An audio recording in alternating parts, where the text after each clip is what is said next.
Hi, Nancy Burt-Preece, your independent Stampin' Up! Demonstrator. Here's all my contact information. If you need a demonstrator, I'd love to be yours. Here's all my social media. Please check it out. And there's the February host code. I'm casing this card from Karen Titus because I just think it's so cute. So today we are going to work on a little bit of ink blending. And this is a celebration set, Friendly Seagulls. With a $60 purchase, you can choose this as one of your free items. So I always make one and then I see what I would do different. I would put this all down a little bit farther, but it's really cute. And on the inside, I love you more than French fries. So most of this is Karen. I tweaked it just a little bit.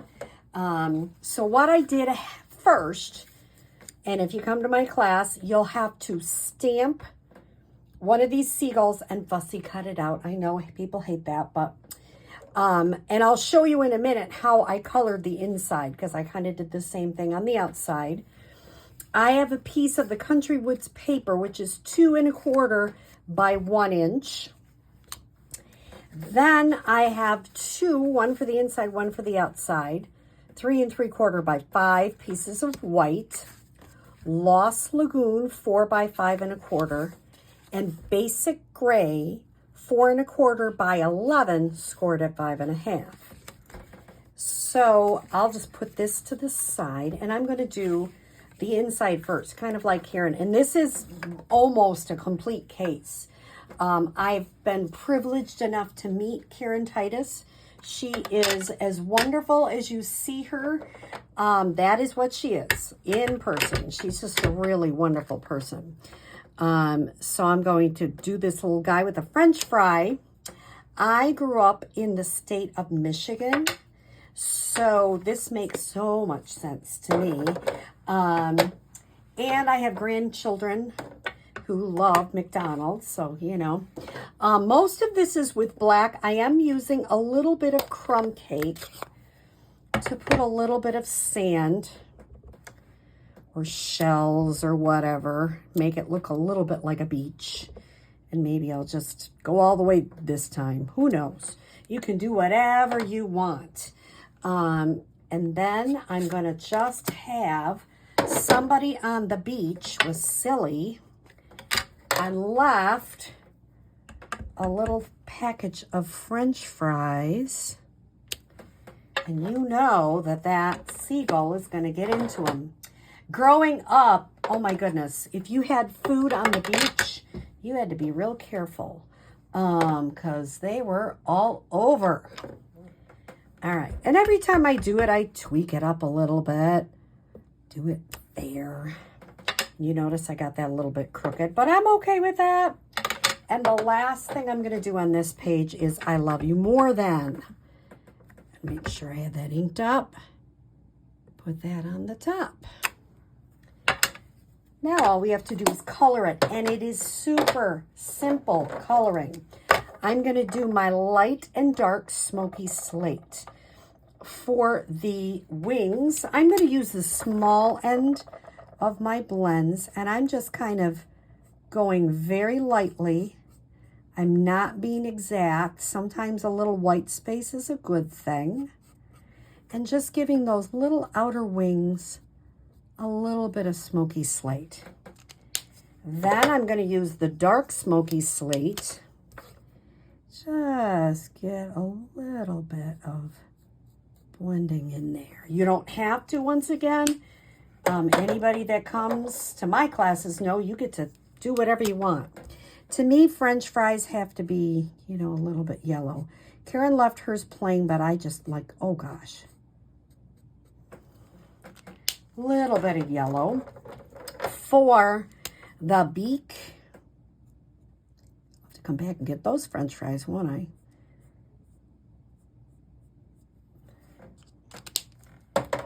You get that French fry, and if you use the smaller end of your blends, it's smaller and easier to work with. And if I just kind of do it lightly, I think that's helpful.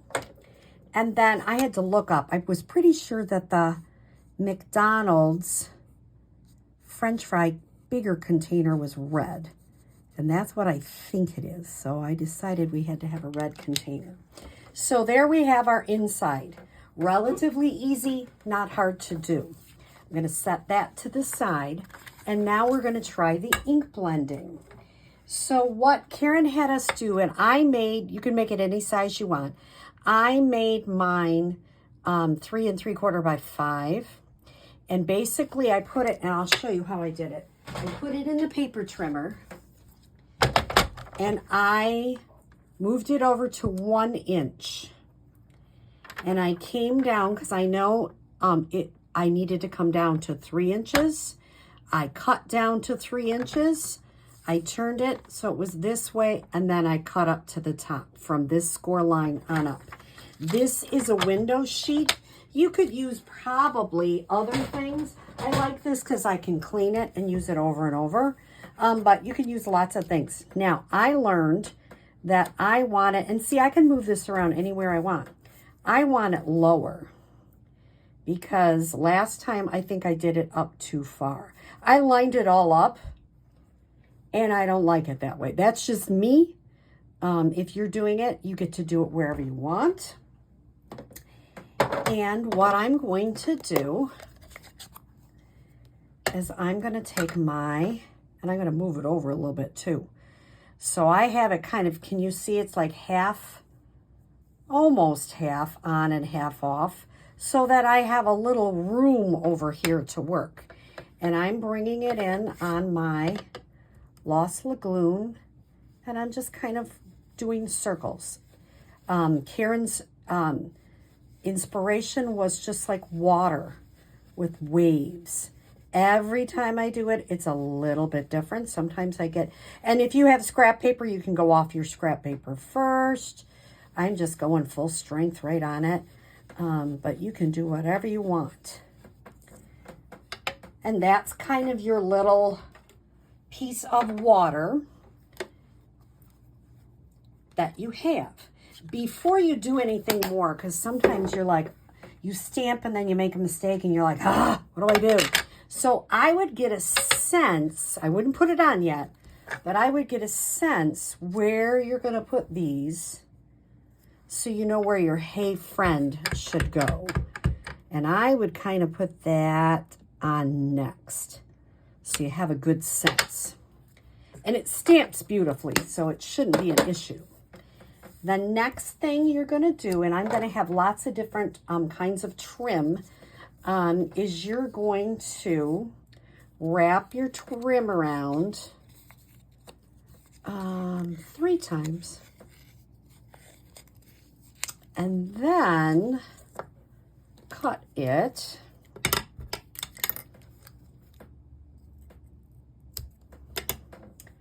And I'm holding it, and it's going to fall probably because I have to grab my tear and tape. This was an idea Karen had, and I thought it was a brilliant one. Just use a little piece of tear and tape. You can use Scotch tape too, but I happen to have tear and tape, and it's very quick and it sticks. Now I'm going to put some dimensionals, and I'm going to put, last time I only put 3, and this time I think I'm going to put 4 because it seemed a little unsteady on the top. So I'm going to put 4 of them on there.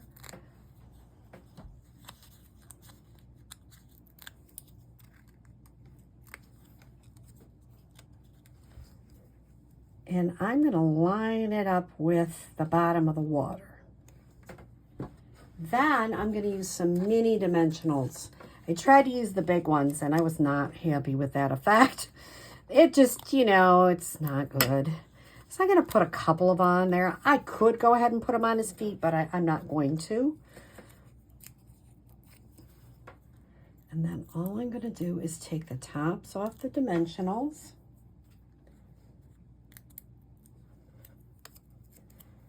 And pop this on the front. So you've got a very, I mean, it's a fun technique, but it's not hard. Hopefully, you know, you're going to give it a try. Can you use it with other cards? Absolutely. Let me do it this way. I think I had it folded a little bit nicer on this side. I'm going to put that Lost Lagoon down. Go ahead, be very gentle because you got a lot of stuff. So I'm going gentle with my seal there. Okay, and look at that's popped up and that's popped up. That is so cute. And then the only other thing you have to do is adhere the inside.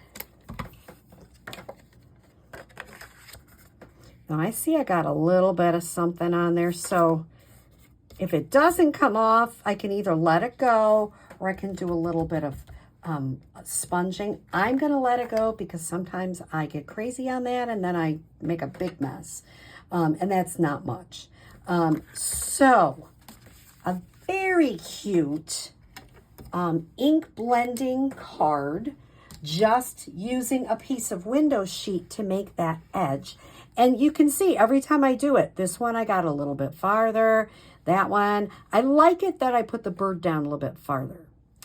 You know, it's always an experiment. But I hope you like this card. Once again, cased from Karen Titus, and I hope you have a great day.